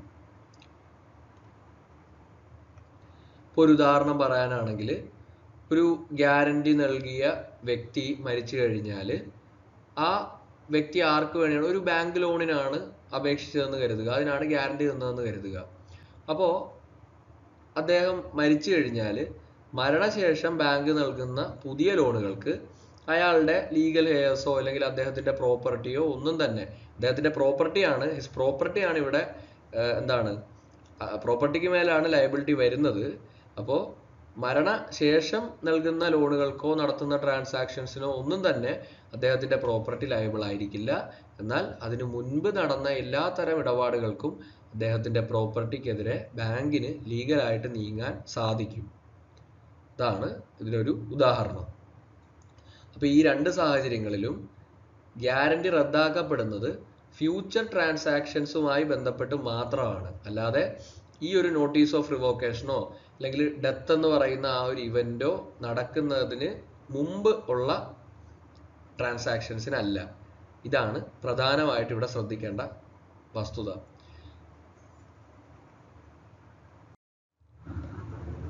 സോ ഇനി നമുക്ക് അടുത്തതായിട്ട് discharge of liability of surety അതിനെ പറ്റിയിട്ട് പഠിക്കാം.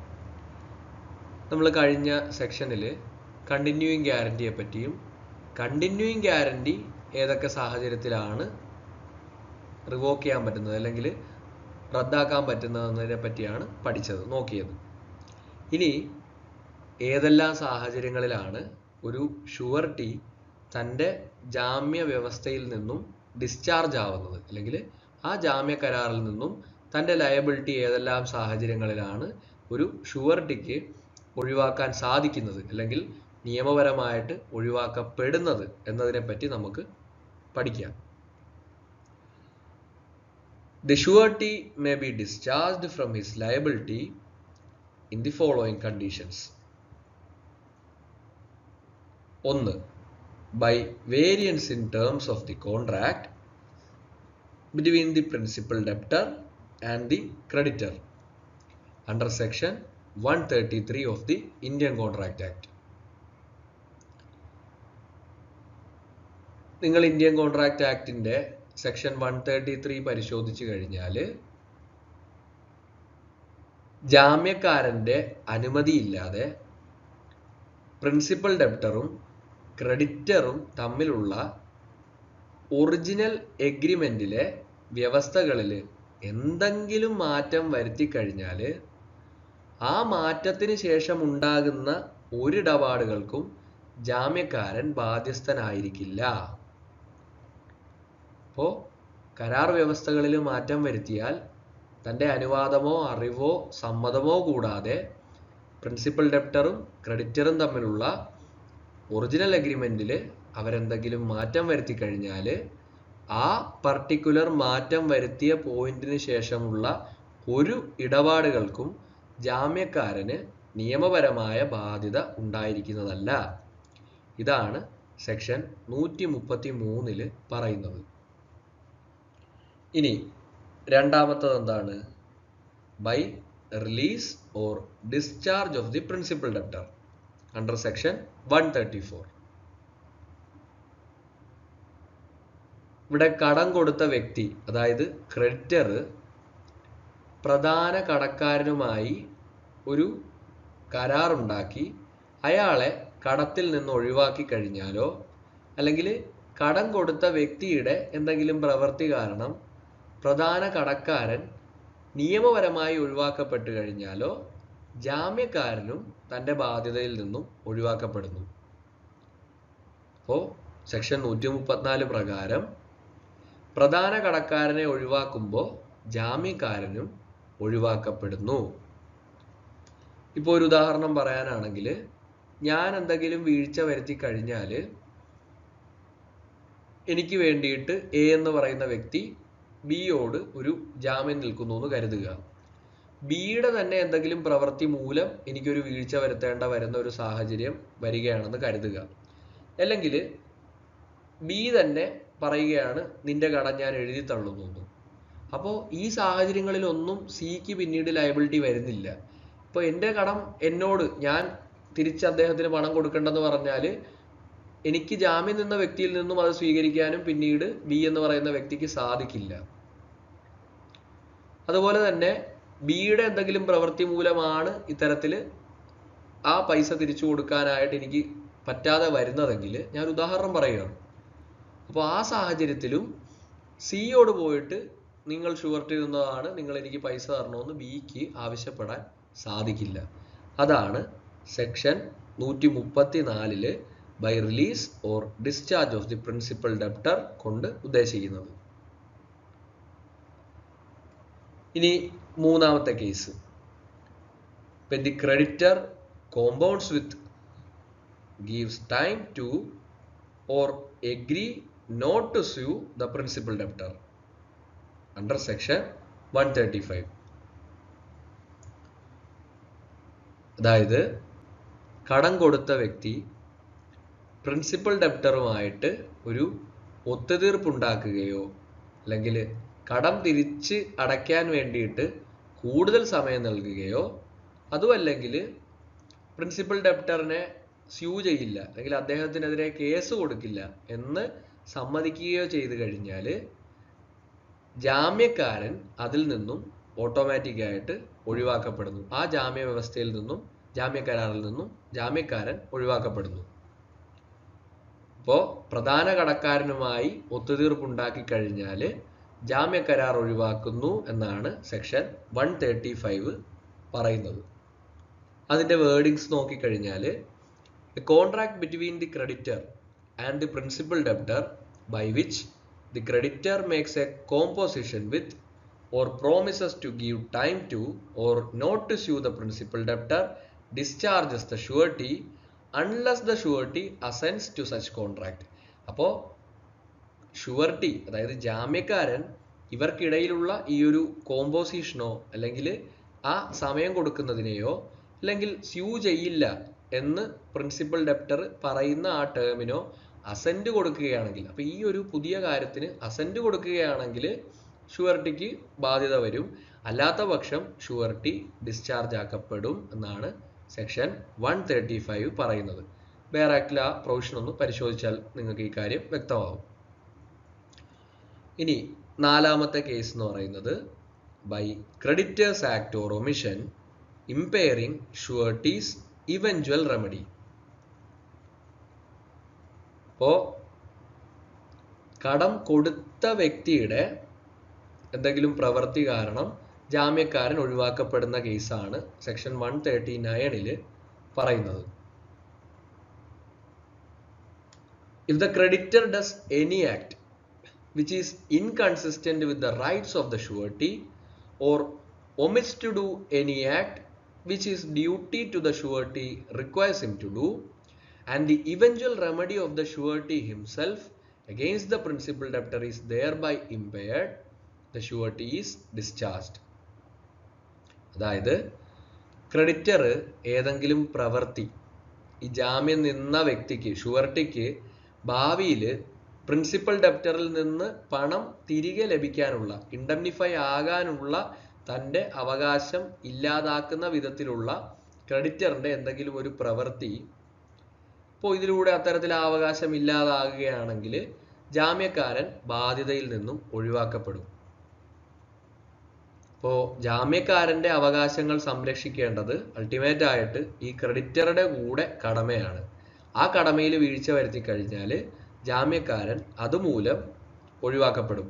കാരണം ക്രെഡിറ്ററുടെ ഒരു ആക്റ്റോ ഒമിഷനോ കാരണം ഷുവർട്ടിയുടെ ഇവൻച്വൽ റെമഡി എന്ന് പറഞ്ഞാൽ എന്താണ്? നമ്മൾ നേരത്തെ പഠിച്ച ആ പ്രൊവിഷനിൽ നമ്മൾ കണ്ടതാണ്. ഷുവർട്ടിക്കും പ്രിൻസിപ്പൽ ഡെപ്റ്ററിനും ഇടയ്ക്കുള്ള ഇംപ്ലൈഡ് കരാറ് പ്രകാരം പ്രിൻസിപ്പൽ ഡെപ്റ്റർ ഷുവർട്ടിയെ ഇൻഡംനിഫൈ ചെയ്യണം. അങ്ങനെ ഇൻഡംനിഫൈ ചെയ്തില്ലെങ്കിൽ എന്താണോ ക്രെഡിറ്ററുടെ പക്കൽ മറ്റ് സെക്യൂരിറ്റീസ് ഉള്ളത്, അല്ലെങ്കിൽ ഈ ജാമ്യക്കാരന്റെ ഇവൻച്വൽ റെമഡി, അപ്പോൾ ആ ഒരു പ്രോപ്പർട്ടി ആയിരിക്കാം, അത് ക്രെഡിറ്ററുടെ ആക്ട് കാരണം നഷ്ടപ്പെട്ടു പോയാലോ നശിച്ചു പോയാലോ പിന്നെ അൾട്ടിമേറ്റ് ആയിട്ട് ഷുവർട്ടിക്ക് മറ്റ് റെമഡീസ് ഒന്നും ഇല്ലാതായി പോകും. അപ്പോൾ ആ സാഹചര്യത്തിൽ പിന്നീട് ആ കോൺട്രാക്ട് ഓഫ് ഗ്യാരണ്ടിയിൽ ആ ഷുവർട്ടി നിൽക്കുന്നതിൽ തനിക്ക് യാതൊരു ബെനിഫിറ്റും ഇല്ലാത്ത ഒരു അവസ്ഥ വരും. അപ്പൊ അതുകൊണ്ട് തന്നെ ആ സാഹചര്യത്തിൽ എന്താണ്, ഷുവർട്ടി ഡിസ്ചാർജ് ആകും. അതാണ് സെക്ഷൻ 139 പറയുന്നത്. ഇനി loss or parting with security by the creditor without the surety's consent discharges the surety to the extent of the value of the security, section 141. ഇപ്പോ ക്രെഡിറ്ററുടെ കൈവശം പ്രിൻസിപ്പൽ ഡെപ്റ്ററിന്റെ ഏത് വസ്തുവകകൾ ജാമ്യമായി ഉണ്ടോ ആ വസ്തുവകകളുടെ അവകാശത്തിന് ജാമ്യക്കാരനും അർഹനാണ്. അപ്പൊ ഈ വസ്തുവകകൾ ജാമ്യക്കരാർ ഉണ്ടാക്കുന്ന സമയത്ത് നിലവിലുണ്ടായിരുന്നെങ്കിൽ ഷുവർട്ടിക്ക് അതിനെക്കുറിച്ച് അറിവുണ്ടായിരുന്നോ ഇല്ലയോ എന്നത് പ്രശ്നമല്ല. ഷുവർട്ടിയുടെ സമ്മതമില്ലാതെ ക്രെഡിറ്റർ ആ ജാമ്യ വസ്തുക്കൾ നശിപ്പിക്കുകയോ അല്ലെങ്കിൽ വിൽക്കുകയോ ചെയ്തു കഴിഞ്ഞാൽ ആ വസ്തുവിന്റെ വിലയുടെ അത്രയും തുകയുടെ ബാധ്യതയിൽ നിന്നും ഷുവർട്ടി ഒഴിവാക്കപ്പെടും. ഈ ഒരു 139 തന്നെ ഏകദേശം സിമിലർ ആയിട്ടുള്ള ഒരു പ്രൊവിഷനാണ് 141. അപ്പോൾ ഈ ഇത്രയും സാഹചര്യങ്ങളിലാണ് ഒരു ഷുവർട്ടി തൻ്റെ ലയബിലിറ്റിയിൽ നിന്നും ഡിസ്ചാർജ് ആകുന്നത്. ഇനി ഏതെല്ലാം സാഹചര്യങ്ങളിലാണ് ഷുവർട്ടി ഡിസ്ചാർജ് ആക്കപ്പെടാത്തത് എന്നുള്ളത് കൂടി നോക്കാം. Under the following conditions surety is not discharged when an agreement is made by the creditor with third person to give time to the principal debtor under section 136. അതായത് നമ്മൾ section 135 കണ്ടത് principal ഡെപ്റ്റർക്ക് direct ആയിട്ട് creditor സമയം നീട്ടിക്കൊടുക്കുകയാണ്. അത് ഷുവർട്ടിയുടെ അസെന്റോട് കൂടി അല്ല എങ്കിൽ surety discharge ആകും എന്നാണ്. പക്ഷേ പ്രിൻസിപ്പൽ ഡെപ്റ്റർക്ക് അല്ലാതെ മറ്റൊരു വ്യക്തിയുമായിട്ട് ക്രെഡിറ്റർ ഒരു എഗ്രിമെന്റിൽ ഒരു ധാരണയിലെത്തുകയാണ്, പ്രിൻസിപ്പൽ ഡെപ്റ്റർക്ക് ഞാൻ കുറച്ചുകൂടി സമയം അധികം കൊടുക്കാമെന്ന്. ആ സാഹചര്യത്തിൽ ഷുവർട്ടി ഡിസ്ചാർജ് ആകുന്നില്ല. കാരണം ഇത് ക്രെഡിറ്റർ പ്രിൻസിപ്പൽ ഡെപ്റ്ററോട് ഡയറക്റ്റ് ഏർപ്പെടുന്ന ഒരു എഗ്രിമെന്റ് അല്ല, മറിച്ച് മൂന്നാമതൊരു വ്യക്തിയോട് ഏർപ്പെടുന്ന എഗ്രിമെന്റ് ആണ്. 2. Section 137 creditor's forbearance to sue. ഇപ്പോൾ കോൺട്രാക്ട് ഓഫ് ഗ്യാരണ്ടിയിൽ മറുത്തൊന്നും പറയാത്ത പക്ഷം ക്രെഡിറ്റർ പ്രിൻസിപ്പൽ ഡെപ്റ്റർക്കെതിരെ തനിക്ക് ലഭിക്കേണ്ട കടത്തിനായിട്ട് ഒരു സ്യൂട്ട് ഫയൽ ചെയ്യുന്നില്ല, അല്ലെങ്കിൽ ഒരു ആക്ഷൻ ഇനീഷ്യേറ്റ് ചെയ്യുന്നില്ല എന്ന് പറഞ്ഞിട്ട് മാത്രം ഷുവർട്ടി തൻ്റെ ലയബിലിറ്റിയിൽ നിന്ന് ഡിസ്ചാർജ് ആകില്ല. എന്നാൽ അതും സെക്ഷൻ 135 പറഞ്ഞതുപോലെ agree not to sue, principal ഡെപ്റ്ററോട് ഡയറക്റ്റ് ആയിട്ട് ഒരു കരാറിൽ ഏർപ്പെട്ടിട്ട് പറയുകയാണ്, ഞാൻ നിന്നെ ഈ കടത്തിന്റെ പേരിൽ കോടതി കയറ്റില്ല, അല്ലെങ്കിൽ ഞാൻ പോയി കേസ് കൊടുക്കില്ല എന്നൊരു എഗ്രിമെന്റ് വെക്കുകയാണെങ്കിൽ അവിടെ ഷുവർട്ടി ഡിസ്ചാർജ് ആകും. പക്ഷെ ഫോർബിയർ ചെയ്യുന്നു, സ്യൂ ചെയ്യാതെ ഇരിക്കുന്നു എന്ന് പറഞ്ഞിട്ട് അവിടെ എക്സ്പ്രസ് ആയിട്ട് എന്താണ്, പ്രിൻസിപ്പൽ ഡെപ്റ്ററോട് ക്രെഡിറ്റർ ഒന്നും തന്നെ പറയുന്നില്ല, ഒന്നും തന്നെ ചെയ്യുന്നില്ല, സ്യൂ ചെയ്യാതിരിക്കുന്നു, ഫോർബിയർ ചെയ്യുന്നു എന്ന് മാത്രമേ ഉള്ളൂ. ആ സാഹചര്യത്തിൽ ഷുവർട്ടി ഡിസ്ചാർജ് ആകുന്നില്ല. മറിച്ച് നേരത്തെ കണ്ടതുപോലെ തന്നെ എക്സ്പ്രസ് ആയിട്ട് ചെന്നിട്ട് എന്താണ്, സ്യൂ ചെയ്യില്ല എന്നൊരു കരാറിൽ ഏർപ്പെട്ട് കഴിഞ്ഞാൽ ഷുവർട്ടി ഡിസ്ചാർജ് ആകും. അതുപോലെ എക്സ്പ്രസ് ആയിട്ട് ചെന്നിട്ട് ടൈം കൊടുത്തു കഴിഞ്ഞാലും ഡിസ്ചാർജ് ആകും. പക്ഷെ തേർഡ് പേഴ്സണ് ആയിട്ടൊരു ധാരണയിലെത്തി പ്രിൻസിപ്പൽ ഡെപ്റ്റർക്ക് സമയം കൊടുക്കാമെന്ന്, ആ സാഹചര്യത്തിൽ ഷുവർട്ടി ഡിസ്ചാർജ് ആകില്ല. അതുപോലെ തന്നെ ക്രെഡിറ്റർ മിയർലി സ്യൂ ചെയ്യുന്നതിൽ നിന്നും വിട്ടു നിൽക്കുകയാണെങ്കിൽ, ആ ഫോർബിയർ ചെയ്യുകയാണെങ്കിൽ ആ കാരണം കൊണ്ടും ഡിസ്ചാർജ് ആകില്ല. ഇനി സെക്ഷൻ 138 എന്താണ്? Release of one co surety by the creditor. A release of co sureties by a creditor does not discharge the other sureties. It also does not free the surety so released from his responsibility to other sureties. വളരെ പ്രസക്തമായ ഒരു സെക്ഷനാണ്. ഇപ്പോൾ ഒരു particular കടത്തിന് ഒന്നിലധികം ഷുവർട്ടീസ് ഉണ്ടെന്ന് കരുതുക. ഒരു ക്രെഡിറ്റർക്ക് നമുക്കറിയാം കോ എക്സ്റ്റെൻസീവ് ആണ്, പ്രിൻസിപ്പൽ ഡെപ്റ്റർക്കും ഷുവർട്ടിക്കും എതിരെയുള്ള നടപടി അദ്ദേഹത്തിന് കോ എക്സ്റ്റെൻസീവ് ആയിട്ടാണ് ഇവർക്ക് ലയബിലിറ്റി വരുന്നത്. അദ്ദേഹത്തിന് ആർക്കെതിരെ വേണമെങ്കിലും അത് സ്വീകരിക്കാം. അപ്പോൾ ഒന്നിലധികം ഷുവർട്ടീസ് ഉള്ളപ്പോൾ ഒരു പർട്ടിക്കുലർ ഷുവർട്ടിക്കെതിരെ മാത്രമാണ് അദ്ദേഹം നീങ്ങുന്നത് എന്ന് കരുതുക. അതിനർത്ഥം മറ്റ് ഷുവർട്ടികൾ ഡിസ്ചാർജ് ആക്കപ്പെട്ടു എന്നല്ല. അത് തന്നെയുമല്ല, ഇങ്ങനെ ഇത്തരത്തിൽ അയാൾക്കെതിരെ നീങ്ങുന്നില്ല എന്ന് പറഞ്ഞിട്ട് ആ പർട്ടിക്കുലർ കോ ഷുവർട്ടിക്ക് തൻ്റെ മറ്റു കോ ഷുവർട്ടിയോടുള്ള ലയബിലിറ്റി നീങ്ങുന്നില്ല, മാറുന്നില്ല. അപ്പൊ അതാണ് സെക്ഷൻ 138 പറയുന്നത്. അടുത്തത് co sureties liable to contribute equally. Section 146. In the absence of any agreement to the contrary, co-sureties are liable to contribute equally. ഇപ്പോൾ സെക്ഷൻ 146 പ്രകാരം ഒരു കരാറിൽ ഒന്നിലധികം ജാമ്യക്കാരുണ്ടെങ്കിൽ അവർ തമ്മിൽ ഇതിന് വിരുദ്ധമായിട്ട് മറ്റ് എക്സ്പ്രസ് എഗ്രിമെന്റ്സ് ഒന്നും ഇല്ലെങ്കിൽ പ്രിൻസിപ്പൽ ഡെപ്റ്റർ വീഴ്ച വരുത്തുമ്പോൾ ഉണ്ടാകുന്ന ബാധ്യത അവർ തുല്യമായി വീതിച്ച് നൽകണം. അവർക്കിടയിൽ മറുത്ത് ഒരു എഗ്രിമെന്റ് ഇല്ലാത്ത പക്ഷം അവരെല്ലാവരും തുല്യരായിട്ട് ബാധ്യസ്ഥരാണ് എന്നാണ് സെക്ഷൻ 146 പറയുന്നത്. Liability of co sureties bound in different sums. Section 147. Co sureties who are bound in different sums are liable to pay equally as far as the limits of their respective obligations permit. Illustration: A, B and C as sureties for D enter into 3 several bonds, each in a different penalty. Namely, A in the penalty of each 10,000 rupees, B in that of 20,000 rupees and C in that of 40,000 rupees.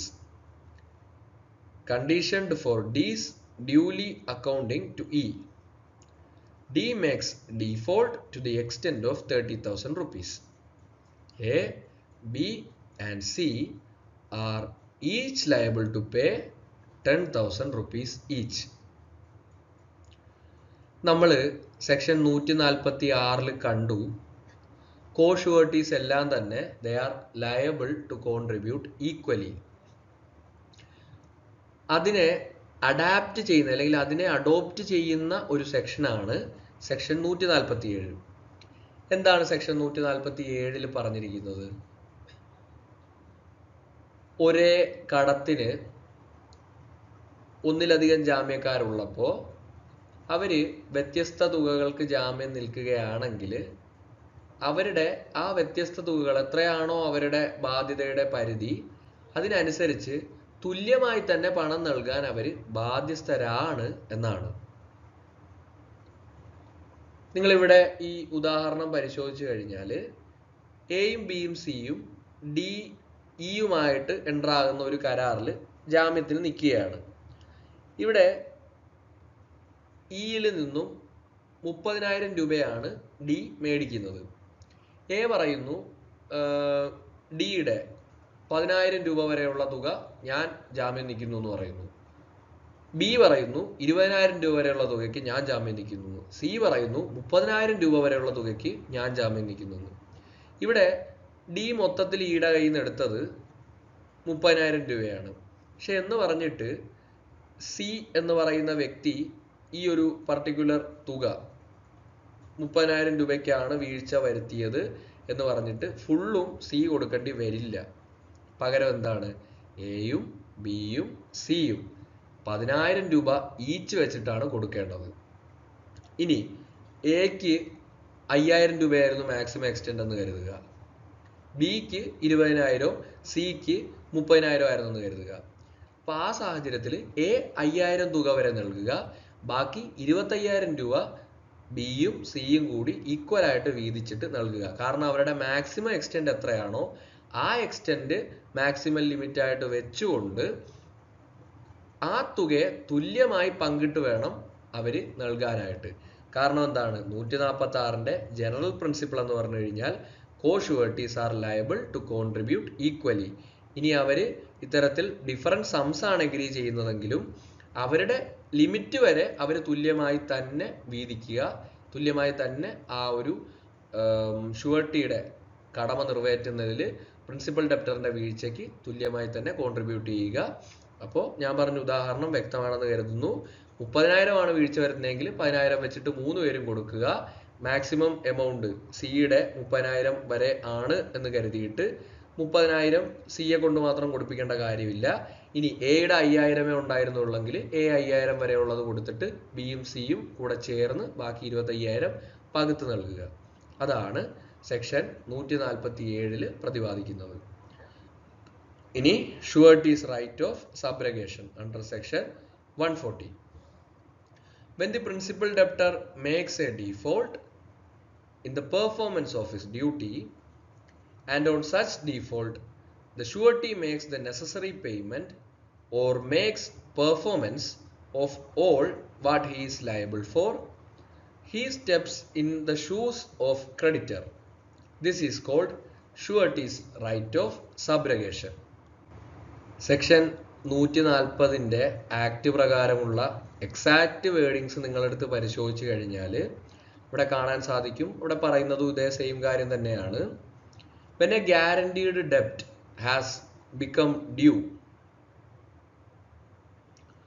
or default of the principal debtor to perform a guaranteed duty has taken place, the surety upon payment or performance of all that he is liable for is invested with all the rights which the creditor had against the principal debtor.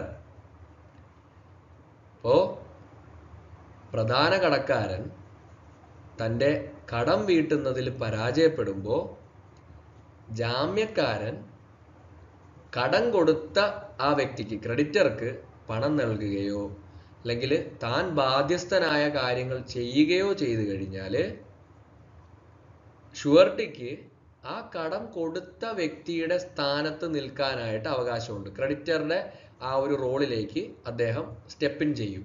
ഇതിനെയാണ് ജാമ്യക്കാരൻ്റെ right of സബ്രഗേഷൻ എന്ന് പറയുന്നത്.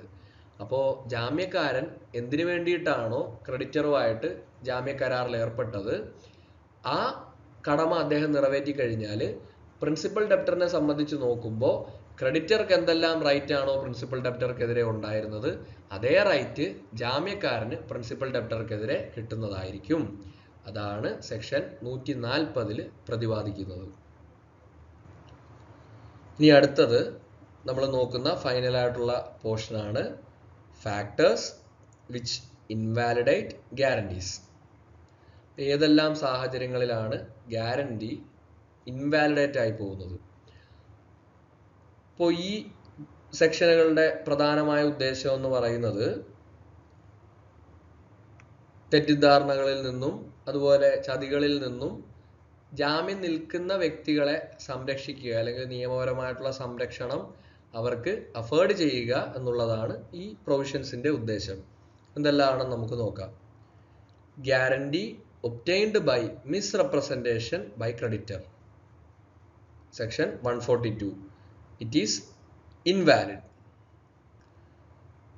അതായത് creditor ഒരു ഇടപാടിൻ്റെ പ്രധാനപ്പെട്ട കാര്യങ്ങളെക്കുറിച്ച് തെറ്റായ വിവരങ്ങൾ നൽകുകയോ അല്ലെങ്കിൽ അയാൾക്ക് അറിയാമായിരുന്നിട്ടും മറ്റൊരാൾ തെറ്റായ വിവരങ്ങൾ നൽകുന്നത് തടയാതിരിക്കുകയോ ചെയ്തു കഴിഞ്ഞാൽ അതുവഴി അദ്ദേഹം ഒബ്റ്റെയിൻ ചെയ്തെടുക്കുന്ന ആ ഒരു ഗ്യാരണ്ടി അത് നിയമപരമായിട്ട് അസാധുവാണ്. അതാണ് സെക്ഷൻ 142 പറയുന്നത്. ഇപ്പോൾ ഒരു ഉദാഹരണം പറയാനാണെങ്കിൽ, ഒരു ബാങ്ക് ഒരാൾക്ക് ലോൺ നൽകുന്നതിന് വേണ്ടി ജാമ്യം ആവശ്യപ്പെടുന്നു. ഈ ലോൺ എടുക്കുന്ന വ്യക്തിയുടെ സാമ്പത്തിക സ്ഥിതി വളരെ മോശമാണെന്ന് ബാങ്കിന് അറിയാമെന്ന് കരുതുക.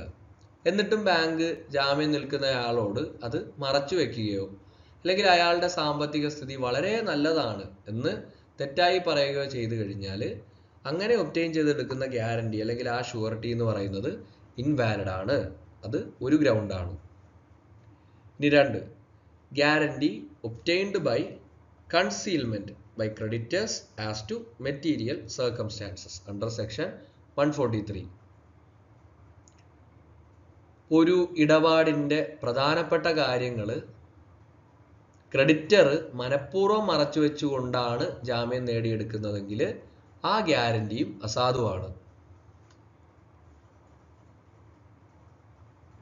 ഇപ്പോൾ ഒരു ഉദാഹരണം പറയാനാണെങ്കിൽ, എ എന്ന് പറയുന്ന വ്യക്തി ബിയെ തൻ്റെ ക്ലർക്കായിട്ട് നിയമിക്കുന്നു എന്ന് കരുതുക. ബി ചില പണവുമായി ബന്ധപ്പെട്ട് ചില തിരിമറികളൊക്കെ നടത്തുന്നു, അതിൽ കുറച്ച് വീഴ്ചകളൊക്കെ വരുത്തുന്നു.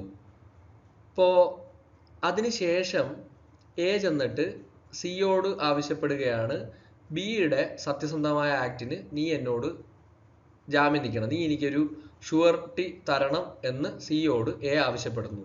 എന്നാൽ ബി ഓൾറെഡി ഇത്തരത്തിൽ പണവുമായി ബന്ധപ്പെട്ട് തിരിമറികൾ നടത്തിയ കാര്യമൊന്നും എ സിയോട് പറയുന്നില്ല. പക്ഷെ സി ഇതറിയാതെ ബിക്ക് വേണ്ടിയിട്ട് എയുടെ അടുക്കൽ ജാമ്യം നിൽക്കുന്നു. അപ്പം അങ്ങനെ പിന്നീട് വീണ്ടും ബി ഇത്തരത്തിൽ വീഴ്ച വരുത്തി കഴിഞ്ഞാൽ സി നൽകുന്ന ആ ജാമ്യം ഈ തെറ്റായ ഈ ഒരു അല്ലെങ്കിൽ എന്താ പറയണ്ടേ മറച്ചു വെച്ച ആ ഒരു കൺസീൽഡ് ഫാക്റ്റിന്റെ മേലെ നോളജ് ഇല്ലാതെ സി കൊടുക്കുന്ന ആ ജാമ്യം ഇത് അസാധുവായിട്ടായിരിക്കും കണക്കാക്കപ്പെടുന്നത്. പിന്നെ അവസാനത്തത് section 144. If the parties agree that a co-surety must join but such co-surety does not join, the guarantee is invalid and the surety is discharged.